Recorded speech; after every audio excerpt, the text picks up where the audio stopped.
The Tower of Babel, a lost truth hidden in ancient history.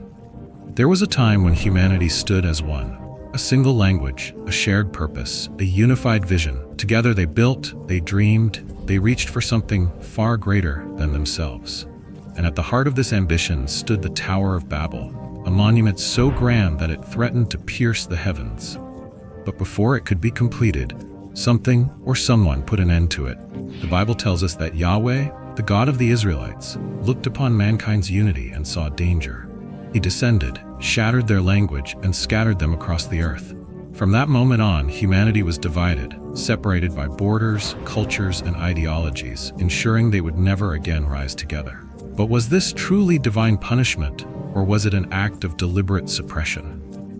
Long before Genesis was written, the Sumerians, the first known civilization, recorded a strikingly similar story.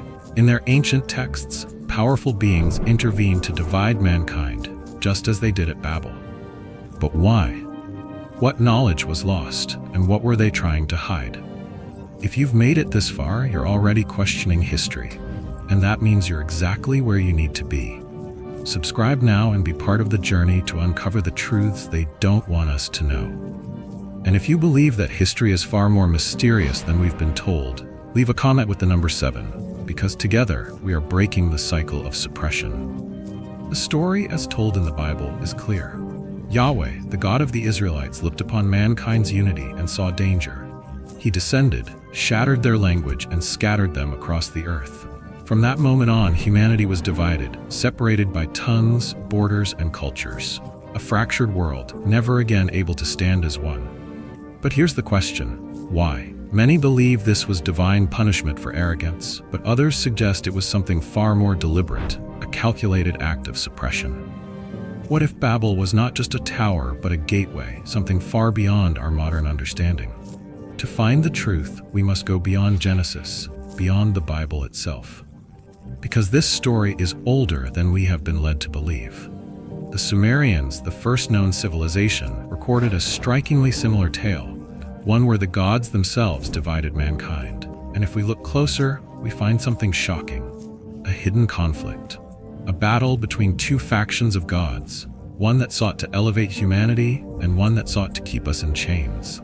Ancient texts hint at a struggle between divine beings, some who sought to elevate humanity and others who sought to keep knowledge hidden. If Babel was more than a tower, then its destruction may have marked the loss of something far greater than we realize. Long before the Bible was written, before the stories of Genesis were passed down, there was another civilization, one that carved its history into stone, leaving behind records of gods, kings, and the origins of humanity itself. The Sumerians, the first known great civilization, thrived over 5,000 years ago in Mesopotamia, developing writing, mapping the stars, and constructing massive ziggurats, monumental structures reaching toward the heavens. But among their many records, one tale stands out, echoing the biblical story of the Tower of Babel. It is the story of Enmerkar and the Lord of Arada, an ancient account of a powerful king seeking to restore a time when all people spoke a single language, a time when humanity was unified. Enmerkar, ruler of Uruk, envisioned a mighty civilization, an era of knowledge and expansion. But before he could achieve his goal, the gods intervened, confusing human speech and scattering the people. The similarities between this tale and the Tower of Babel are undeniable, yet the Sumerian account predates the biblical narrative by centuries, suggesting that the story of Babel may not have been merely a lesson in arrogance, but a real historical event, deeply rooted in the earliest records of human civilization. The Sumerians spoke of powerful deities known as the Anunnaki, celestial beings who played a direct role in shaping human destiny. Among them were two opposing forces: Enlil, the authoritarian ruler who sought to control humanity, and Enki, the wise and rebellious god who gifted knowledge to mankind. Enlil, often depicted as the enforcer of divine order, viewed humanity as a labor force, meant to serve but never to rise beyond their station. It was he who, in Sumerian mythology, ordered the Great Flood to wipe out humanity when they became too independent. Enki, however, saw potential in humankind and defied Enlil's decree by helping humans survive. If the Tower of Babel was truly an attempt to reclaim unity and knowledge, it is possible that Enki was behind it, guiding humanity toward enlightenment, while Enlil, who shares striking similarities with Yahweh in his role as a divine authority, sought to suppress it. The division of human language was not simply a punishment, it was an act of control, ensuring that mankind would never again unite under a common purpose. Throughout history, similar events have played out. The destruction of the Library of Alexandria, the erasure of ancient Egyptian and Mayan knowledge, the suppression of lost technologies and forgotten wisdom. Babel may have been the first and greatest example of this pattern, a moment when humanity came close to reclaiming something powerful, only to have it taken away. The Sumerians spoke of the Emi tablets, sacred objects said to contain the fundamental laws of civilization, writing, mathematics, kingship, even divine secrets. Enki was their keeper, and it is possible that Babel was an attempt to recover what had been lost. If so, its destruction was not an act of divine punishment, but a deliberate suppression of knowledge, a moment when the gods, or those who claimed to be gods, ensured that humanity would remain divided and easily controlled. The story of Babel is more than a biblical tale. It is a memory of something greater, something that may have once defined the destiny of humankind. The Sumerians told this story first, long before the Old Testament was written, and within their texts lies a narrative of power, suppression, and lost knowledge. What was destroyed at Babel may not have been just a tower, but an entire vision for humanity's future, one that we were never meant to see fulfilled. For centuries, historians have debated the origins of the Tower of Babel. Many believe it was inspired by a real structure, most likely a great ziggurat, an enormous step pyramid that dominated the skylines of ancient Mesopotamian cities. Among the most famous was the Ziggurat of Babylon, known as Anunnaki, a towering monument dedicated to the god Marduk, whose name translates to House of the Foundation of Heaven and Earth. Some scholars claim this was the true inspiration for the biblical account of Babel, a monumental structure so tall it was said to touch the heavens. But there are those who argue that Babel was more than just a tower, that it was part of something far greater, something deliberately erased from history. Throughout the ancient world, great civilizations built massive structures that were not merely places of worship, but also connections between earth and the divine. The Egyptians erected pyramids with astonishing mathematical precision, aligned to the stars. The Mayans and Aztecs built towering temples designed as gateways for celestial beings. The Sumerians, the first great civilization, raised their ziggurats, where priests ascended to commune with the gods. These structures followed a pattern, as if remnants of an ancient knowledge that once unified humanity in its quest to reach beyond the physical world. The Sumerians themselves spoke of Dur and Ki, the bond between heaven and earth, a phrase associated with ziggurats, particularly those linked to Enki, the god of wisdom. If Babel was intended to be more than just a tower, then its true purpose may have been something far beyond mere architecture.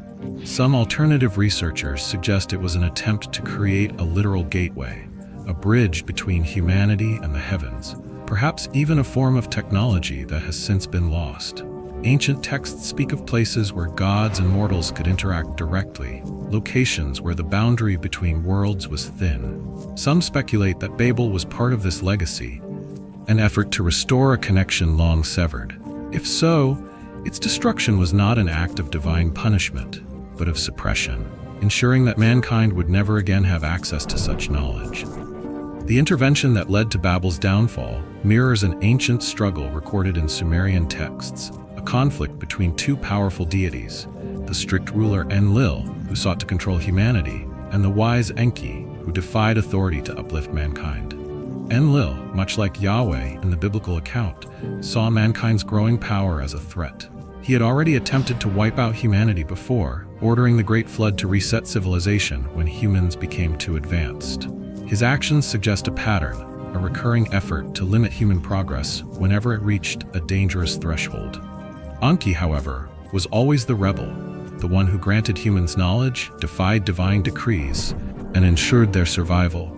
If the Tower of Babel was indeed an attempt to regain something lost, then it was Enlil, whether known by this name or another, who put an end to it. The division of languages that followed the fall of Babel was more than a simple punishment. it was a method of control. Throughout history, knowledge has been erased, suppressed, or deliberately hidden. The destruction of the Library of Alexandria wiped out centuries of accumulated wisdom. The systematic burning of Mayan codices by Spanish conquerors erased invaluable records of ancient knowledge. Even the secrets of the Egyptian civilization remain buried beneath layers of time and forgotten history. Time and time again, humanity has reached for something greater, only to be stopped by an unseen force ensuring that certain truths remain out of reach. Babel may have been the first and greatest example of this cycle, a moment when mankind stood on the precipice of reclaiming something ancient, only to have it taken away.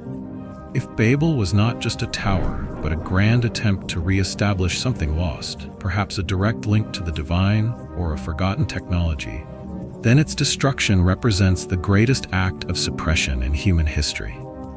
The Bible tells us that God stopped its construction to prevent mankind from achieving something dangerous. But perhaps it was not danger that the gods feared. It was independence. If humanity had succeeded in completing Babel, it might have regained a power that had been stripped away long ago. And so, the project was crushed, the people scattered, their unity shattered. Even today, we live in a world shaped by the remnants of that division.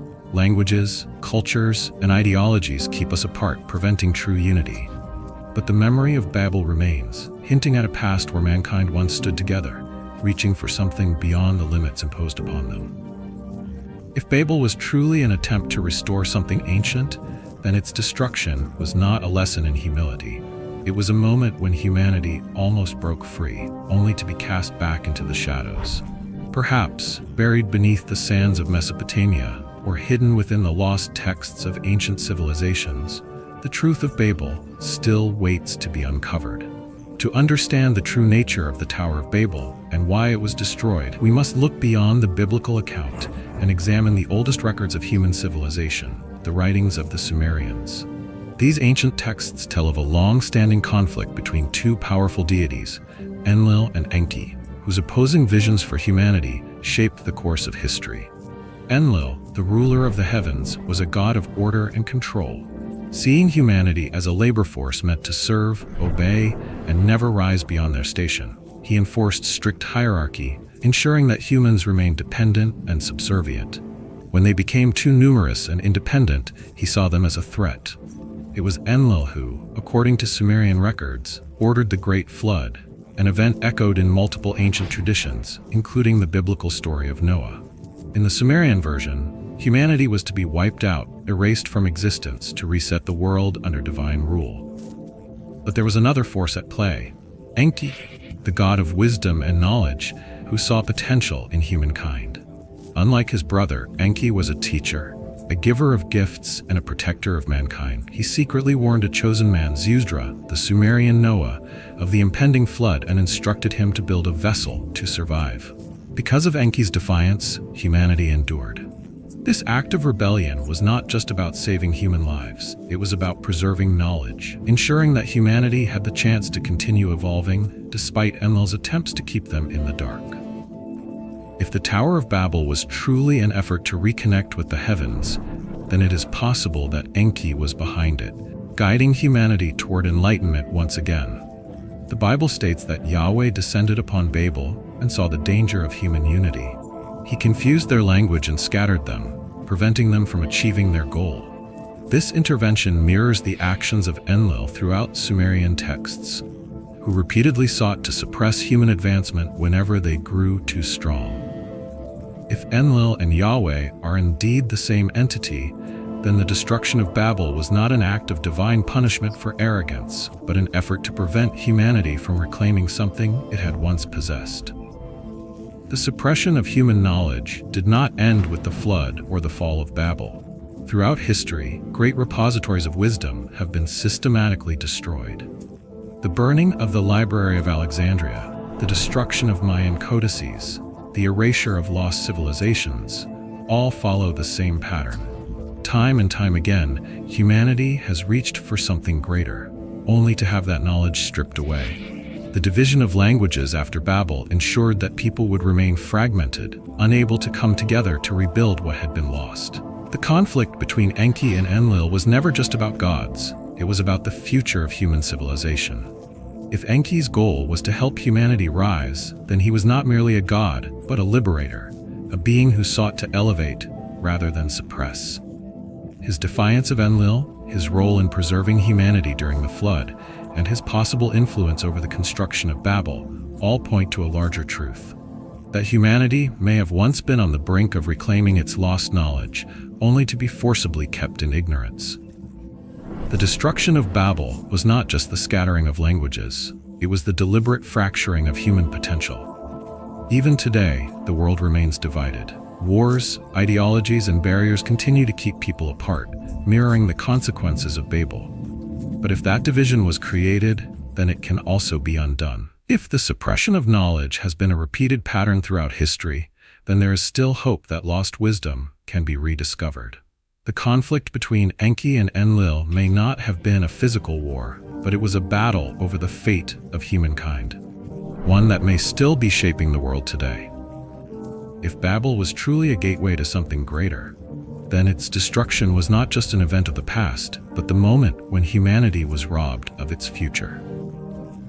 Somewhere in the lost ruins of ancient civilizations, in the hidden texts of forgotten ages, the truth may still be waiting to be found. After the fall of Babel, human civilization changed forever. The unity that once existed was shattered. People were scattered across the land, their languages confused, their ability to communicate and build together weakened.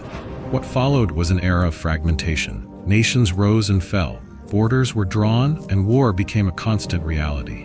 Societies that may have once shared a common understanding were now isolated, their knowledge and progress slowed by the very thing that should have connected them: language. For centuries, humanity struggled to rebuild, but never again would they stand as one. It is tempting to believe this was merely a natural consequence of human ambition, that civilizations naturally evolve, separate, and develop their own unique identities over time. But what if this division was not an accident? What if it was not the inevitable result of cultural growth, but something imposed upon us? A deliberate act to keep humanity divided, weaker, and easier to control. Throughout history, division has always been a tool of power. Nations have fought wars not because of an innate desire for conflict, but because differences, whether in language, culture, or religion, have been exploited to create boundaries where none needed to exist. The more fractured humanity becomes, the less likely it is to ever come together to challenge those in control. Babel may have been the first and greatest act of enforced division, ensuring that mankind would never again reach beyond its station. The idea that division is a means of control is not new. Powerful rulers, empires, and institutions have long understood that a divided people are easier to rule. By creating separate identities, whether through language, belief systems, or even rewriting history, those in power ensure that people remain too distracted by their differences to see the larger forces at play. If humanity had remained united after Babel, if they had been allowed to continue their great work, they might have discovered something they were never meant to know.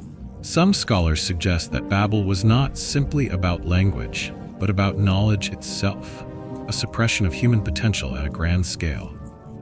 The world's greatest civilizations, Sumer, Egypt, Babylon, the Indus Valley, were not only highly advanced, but often shared strikingly similar myths, structures, and scientific knowledge.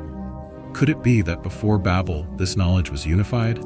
That across the world people shared a common wisdom, one that was suddenly torn apart? If so, the act of scattering mankind was not just about confusing language, it was about ensuring that ancient knowledge would be lost, buried in different cultures, hidden in fragmented histories, never again to be fully understood. Even today, the legacy of Babel remains. Humanity remains divided by borders, by ideology, by artificial differences that have been ingrained over millennia. And yet, there are traces of that ancient unity, hidden symbols in mythology, similarities in ancient structures, common stories that span across continents. If we look deep enough, we may find that our past was never meant to be forgotten, only hidden. The question is, will we ever rediscover what was lost? The Tower of Babel is known from the Book of Genesis, but lesser-known ancient texts reveal details that are even more disturbing. In the apocryphal Book of Jubilees, a text not included in the Standard Bible, Babel is described as something far more than an ambitious construction project. It was an attempt by humanity to reach the heavens, not just in height, but in power. Unlike the Genesis account, where God simply confuses language, this version describes a violent response. Angels were sent to tear the structure down, and the punishment was immediate and severe. If Babel was merely a tower, why was such force necessary to destroy it? Echoes of this idea can also be found in Islamic tradition, where some interpretations suggest that Babel was not just a physical structure, but a means to access forbidden knowledge, something so dangerous that it had to be stopped before it could be used. The Quran also speaks of mysterious figures, Harut and Marut, two angels who descended to Babylon and gave humans knowledge of magic, only for them to be punished and sealed away. Was Babel part of this larger story, an attempt to unlock knowledge that had been deliberately hidden? When we examine the Sumerian, Babylonian, and Hebrew texts together, a pattern emerges. Again and again, we see stories where humanity reaches too far, only to be cut down by powerful beings who dictate what humans can and cannot know. The intervention at Babel may not have been about arrogance. It may have been about control. Something or someone did not want humanity to advance, and that truth has been buried beneath layers of history, waiting to be uncovered. Thousands of years after the fall of Babel, humanity remains divided. Nations have risen and fallen, yet the fractures remain, separating people through language, culture, and ideology. Even in an age where technology has made global communication instant, the forces of division are as strong as ever, ensuring that unity remains just out of reach. Throughout history, wars have been waged, civilizations have been erased, and knowledge has been lost, often under the guise of progress, yet always reinforcing the same outcome, keeping humanity fragmented and unable to reclaim what was once shared. If Babel was more than just a tower, if it was humanity's last great attempt to reunite knowledge and power, then its destruction was not merely an act of divine punishment, but a deliberate intervention designed to prevent something far greater from being rediscovered. The oppression that began with Babel may never have truly ended. The same forces that shattered the ancient world continue to shape modern civilization, reinforcing barriers that keep knowledge buried and progress contained. Time and time again, great advancements have been lost, whether through the destruction of libraries, the suppression of ancient teachings, or the rewriting of history. If Babel marked the first great suppression of knowledge, then its echoes have been felt throughout the ages, ensuring that humanity never fully understands what it was on the verge of achieving. The battle at Babel was not just about a tower reaching the sky. It was about control, about limiting human potential, about keeping certain truths hidden. For thousands of years, the fall of Babel has shaped the world we live in today. The moment humanity stood on the edge of something greater, it was torn apart, scattered, divided, and kept from ever reaching its full potential. Was it truly divine punishment? Or was it something far more calculated? The suppression of knowledge did not end with Babel. Time and time again throughout history, great advancements have been erased, hidden, or destroyed. The burning of libraries, the loss of ancient texts, the rewriting of history, all point to an ongoing effort to keep humanity from rediscovering what was once known. But what if that knowledge is still out there? What if the truth has been buried, waiting for those who dare to seek it? We are not meant to remain in the dark. The time has come to question everything, to challenge the stories we've been told, and to uncover the past that was stolen from us. If you believe that history is far more mysterious than we've been led to believe, then subscribe now and be part of the journey. And if you refuse to accept the version of history that has been handed down to us, comment with the number 7, because together we are breaking the cycle of suppression, one truth at a time.